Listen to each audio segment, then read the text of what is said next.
Olá, muito boa tarde, bem-vindos ao nosso programa, a nossa vida, a nossa fé, e muito obrigado pela sua companhia, a sua preferência neste domingo à tarde. Aqui convosco está eu, o Padre Isaac, e também aqui o Sr. Padre Daniel Ávila. Então, Sr. Padre, está tudo bem? Graças a Deus, não podemos clamar, coisinha do calor, mas sim, é tempo para isso. É tempo dele. E é normal e é bom. Yeah. Não é? Estes campos precisam deste calor para crescer tudo que nós crescemos aqui. E sabe, e há gente que consola-se com o calor. Ai, meu Deus. É verdade. Olha, por exemplo, minha mãe, ela consola-se com o nosso verão. Quanto mais quente, melhor. Eu sinto como um pedaço de manteiga deitado fora. Estou a derreter sempre. Mas derreto, mas ainda tudo fica. Nada vai de longe só. Eu não gosto muito de verão. Mas... Não. Eu com a idade, gosto mais do verão do que no inverno, está a dizer? A idade? A idade do quê? Não, com a idade. Com os anos a passar, eu cada vez gosto mais do verão do que do inverno, está a dizer? I guess. Não, essa é a verdade. Bem, então também queremos agradecer a companhia das pessoas que nos acompanham na internet e também os nossos amigos da Artísia e de qualquer outro lugar que nos acompanham. Muito bem, nós hoje vamos então para as nossas leituras.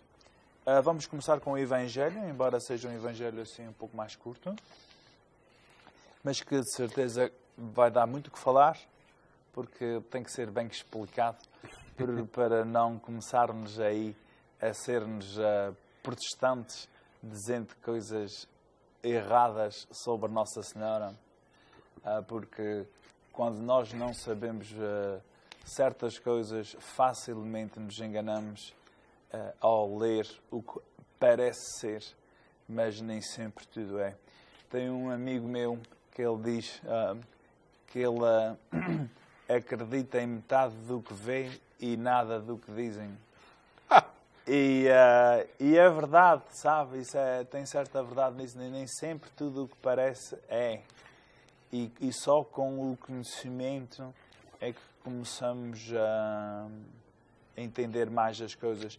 Era assim um pouco, muitas vezes, quando eu era criança, e ia com o meu padrinho para uns charratos na Canada das Terras, e ali, ao princípio da manhã, ao fim de noite, quando íamos a subir, às vezes como um saco no meio do caminho, ou uma coisa que caía de algum lavrador, às vezes eu dizia, é um coelho. Mas não era um coelho, porque sabíamos que não era um coelho.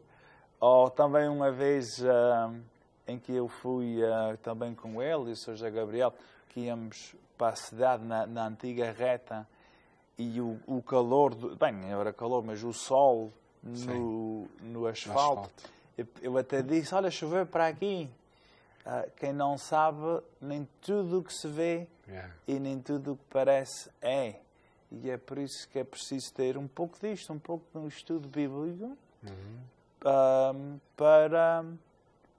e acompanhado não apenas da minha mente, mas sim de pessoas que têm um certo conhecimento que nós não temos, como por exemplo das línguas originais, da cultura original, e aí é que se pode entender, porque a Bíblia não foi escrita em português, nem muito menos em inglês, e foi escrita com a outra cultura há muitos anos, que a nossa tem muito pouco a ver com ela.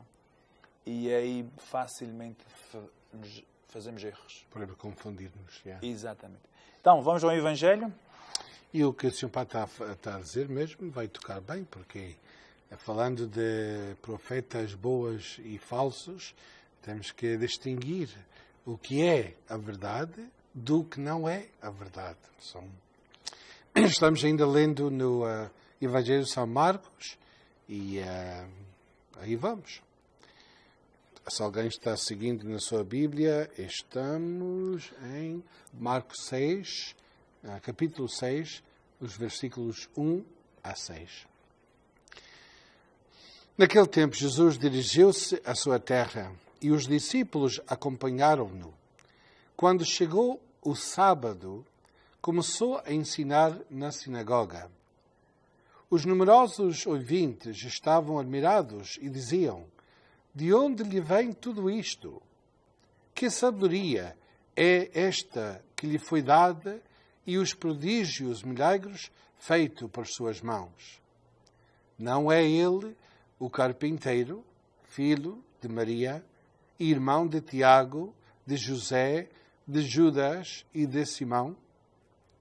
E não estão as suas irmãs aqui entre nós? Ficavam perplexos ao seu respeito. Jesus disse-lhes: um profeta só é desprezado na sua terra, entre os seus parentes e em sua casa. E não podia ali fazer qualquer milagre, apenas curou alguns doentes, impondo-lhes as mãos. Estava admirado com a falta de fé daquela gente e percorria as aldeias dos arredores ensinando. Palavra da salvação. Glória a vós, Senhor. Bem, então nós vamos primeiro enfocar-nos na questão dos irmãos de Nosso Senhor e depois deixamos mais para trás a questão de não ser aceito o profeta na sua própria terra. Porque muitas vezes isso é o que chama a atenção, porque então agora Nossa Senhora é a Virgem, Nossa Senhora é a Virgem Mãe, e agora Jesus tem irmãos, e tem ali os nomes deles, como é que é isso? Não é? Como é que é isso? E depois aí eu acho que há duas explicações.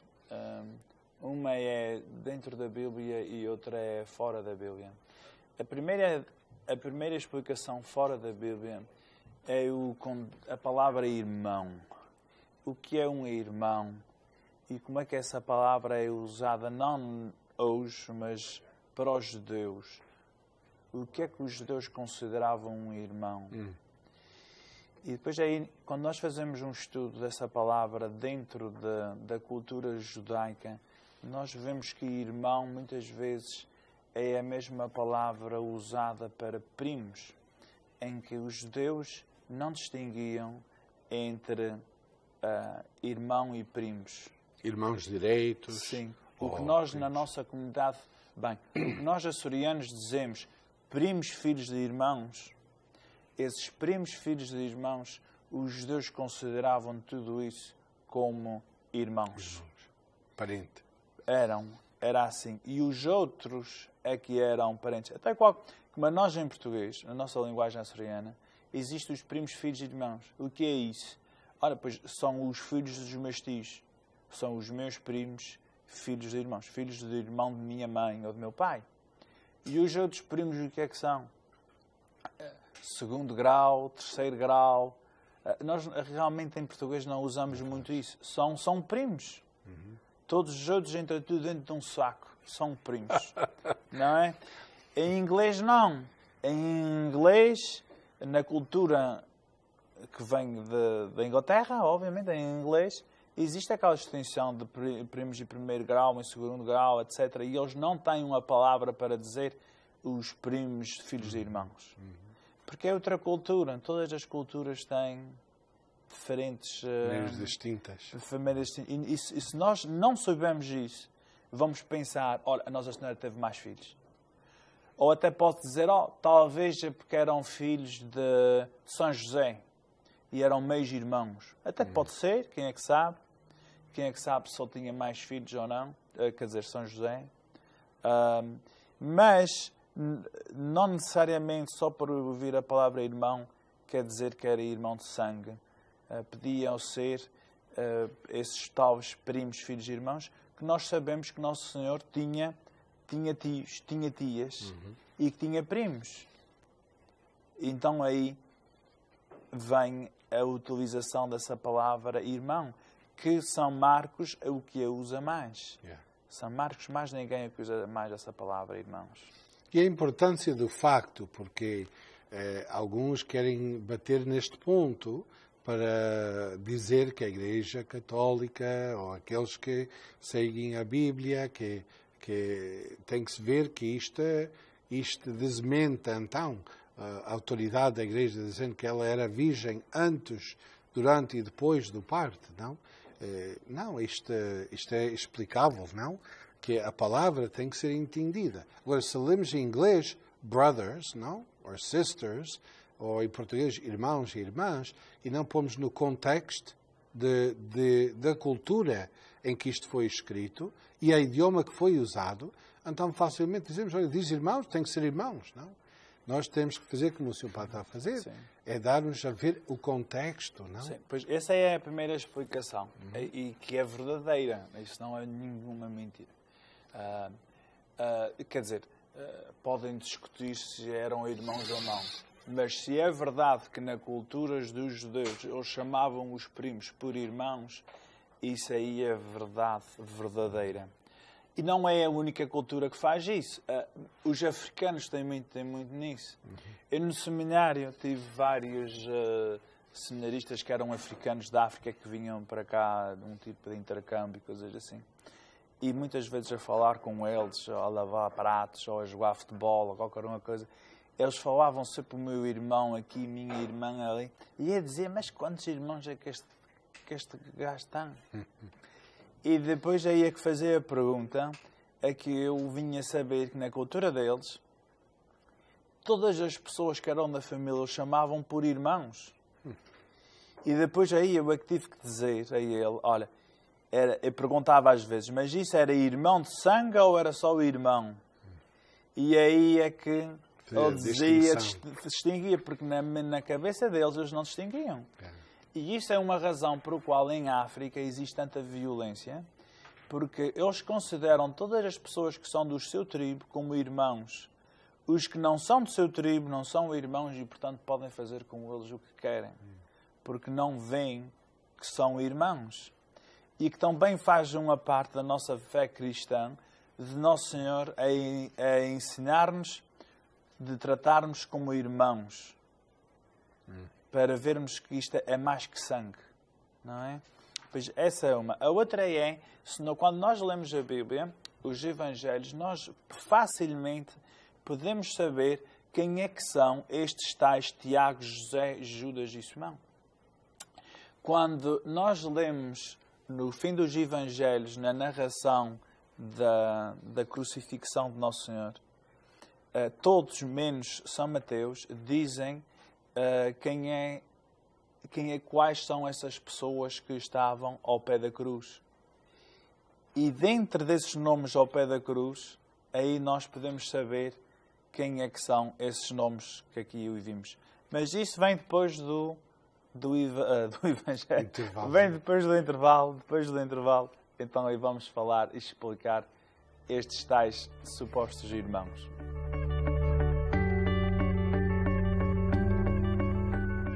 Join KNXT and Holy Spirit Church every Sunday morning at 10 a.m. for a live Mass, the only live Catholic Mass direct from Holy Spirit Church on KNXT, channel 49, 35, and 38 Bakersfield, and streaming live on knxt.tv.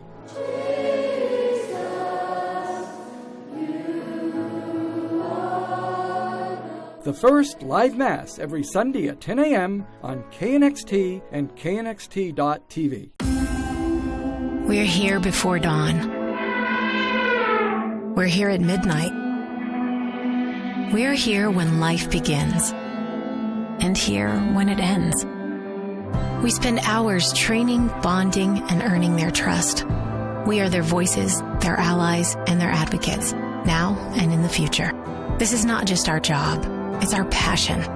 We are Fresno Chaffee Zoo.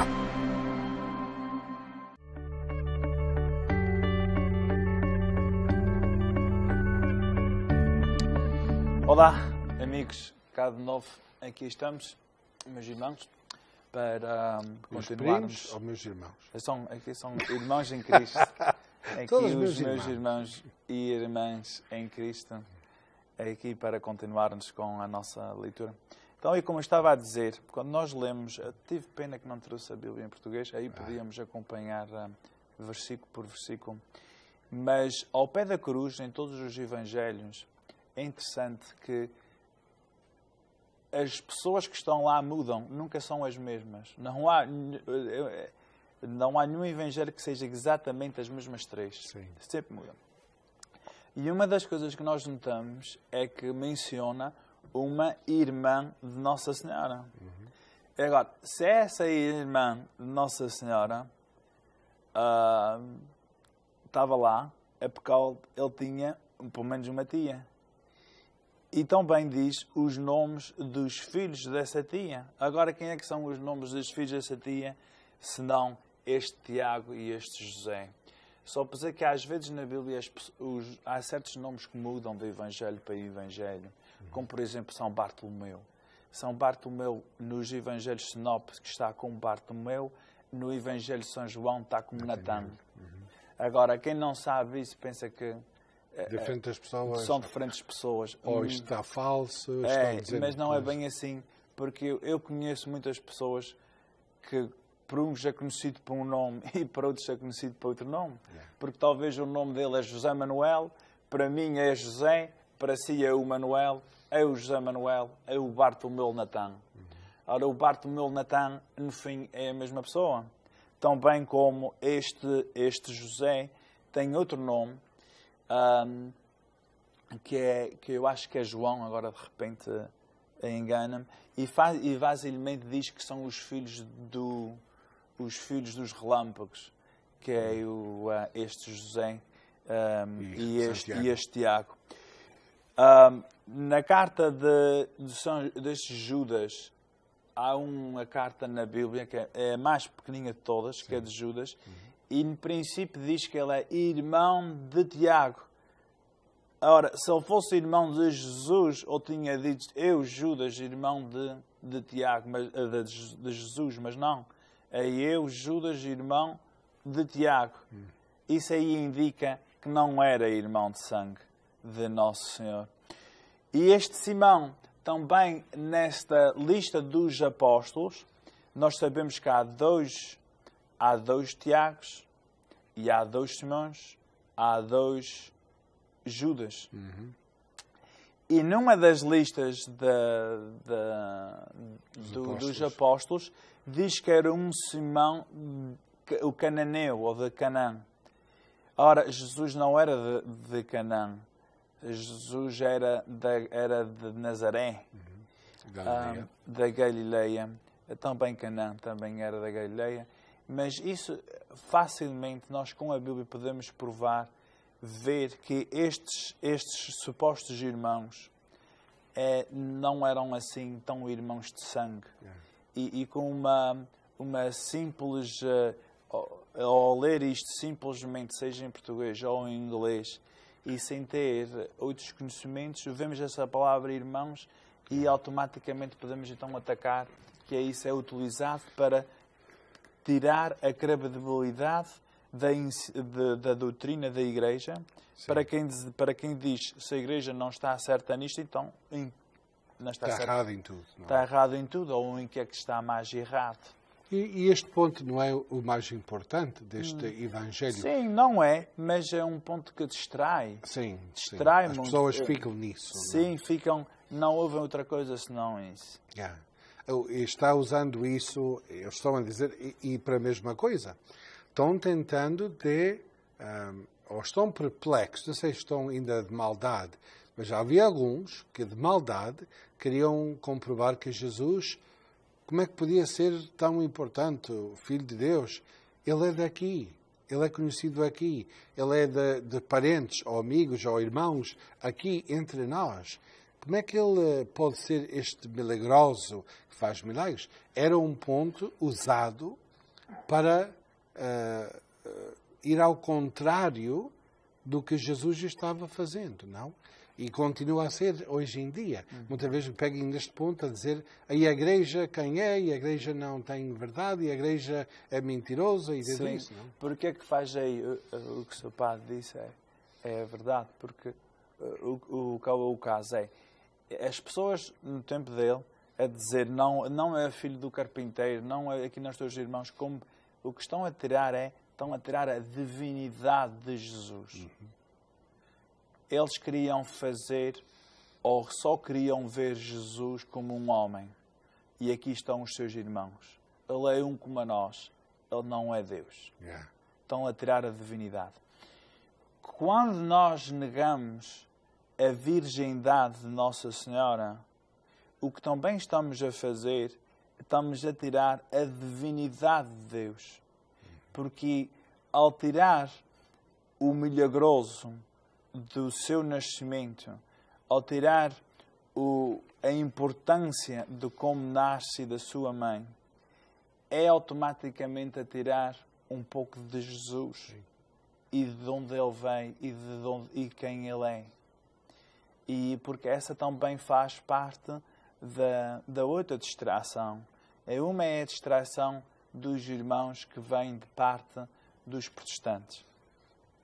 Muito bem. E a outra, que talvez é igual ou ainda pior, é o querer transformar em Jesus em simplesmente um homem que disse coisas boas, um profeta, uma pessoa boa, mas no fim... Mas não divino. Não divino, não Deus e, sobretudo, não alguém para seguir e dedicar a minha vida. E, enfim, isto é que leva Jesus à cruz, não é? Porque eles não querem acreditar, não podem acreditar que Jesus é divino, é filho de Deus. E, por isso, acusem Jesus de blasfémia, de sacrilégio, e por isso condenem-o à morte, não? Ele fez-se igual a Deus. Não. Ele não fez-se igual. Ele era igual a Deus. Mas não queriam ver isso, não podiam ver isso, e por isso o condenem. Só essa acusação continua. E hoje em dia também está presente, não? Há pessoas que dizem que são fiéis cristãos, que não acreditam na igualdade de divinidade e humanidade de Jesus. Há cristãos que dizem que ou chamem-se cristãos, testigos de Jeová, os mormões, essas pessoas que dizem que são também seguidores do Cristo, mas o seu Cristo é completamente diferente. É um Cristo sem divinidade. É um Cristo que ou era homem feito divino, não? O homem que depois Deus adoptou como uma pessoa divina.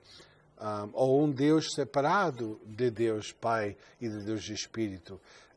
A mesma heresia, a mesma falta de compreensão continua. E nós temos que estar sempre pensando nisso. Nas heresias já são grandes, mas também na nossa maneira de pensar em Deus. Deus não é só um bom homem que fez sugestões de como é que nós devemos de viver uma vida boa. Nem é Deus só um Deus que estava fazendo um papel de homem para convencer-nos a segui-lo. Deus é completamente Deus, por isso o poder para curar, para sanar, para libertar, para redimir-nos. E Deus é completamente o homem que sofreu e morreu fisicamente para mostrar o seu grande amor para nós. Temos que sempre manter isso em balanço, não? Sim, porque isso talvez é a questão aqui, é que Deus é mistério, não é? É um mistério. E nós sempre, como ser humano, sempre queremos tentar entender e explicar as coisas e fazer as coisas mais tangíveis e mais acessíveis.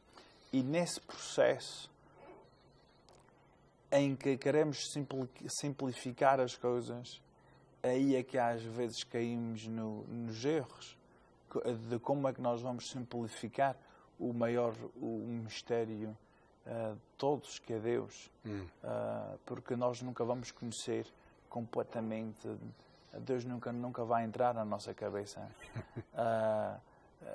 E aí, ao simplificar as coisas, aí podemos agarrar-nos a uma outra ideia bíblica e de aí está feita a nossa teologia.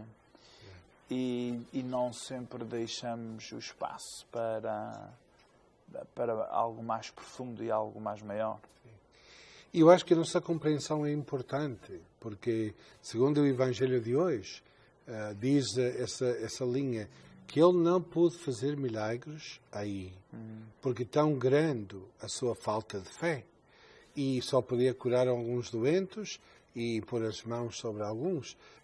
A nossa falta de compreensão, a nossa falta de aceitar a Deus como é, limita o acesso de Deus à nossa vida.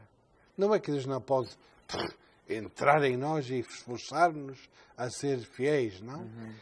Não, mas Deus não trabalha assim.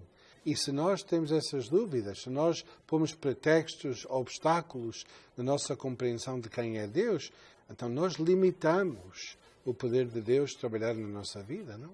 Porque aí podemos fazer um Deus que não existe e que tão grande ou tão diferente que nós não seguimos por causa que é feito, essa imagem é feita sobre algo falso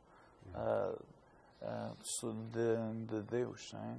Porque eu acho que muitas vezes as pessoas dizem, é muito comum, dizerem, é o mesmo Deus. As igrejas, enfim, é tudo igual porque é o mesmo Deus. Bem, eu acho que não é bem assim, porque se as igrejas ensinassem o mesmo e se tivessem as mesmas doutrinas, então aí talvez seria o mesmo. Mas quando não se ensina o mesmo e quando não se acredita o mesmo, então aí talvez não é tanto igual ou tanto o mesmo como nós podemos pensar. Existem diferenças. Não é tudo igual. Não é tudo o mesmo. E eu acho que... nós aí então a pergunta, e como é que nós podemos saber o que é correto e o que é que não é? E eu acho que o que é correto é como é que vemos, como é que se lê isso na Bíblia e como é que isto foi acreditado ao longo dos tempos. Não simplesmente é como é que eu acredito. No dia de hoje. No dia de hoje. Senão, qual é o processo? Como é que nós chegamos até esse ponto? Porque isto não foi inventado. Se esta igreja foi inventada por mim a semana passada na minha garagem, eu acho que aí vamos correr mal. Mas sim tem que estar sempre dentro de um processo de tantas pessoas fiéis cristãs ao longo da nossa história. E com estas ideias nós nos despedimos deste dia. Muito obrigado pela sua companhia e que Deus os abençoe.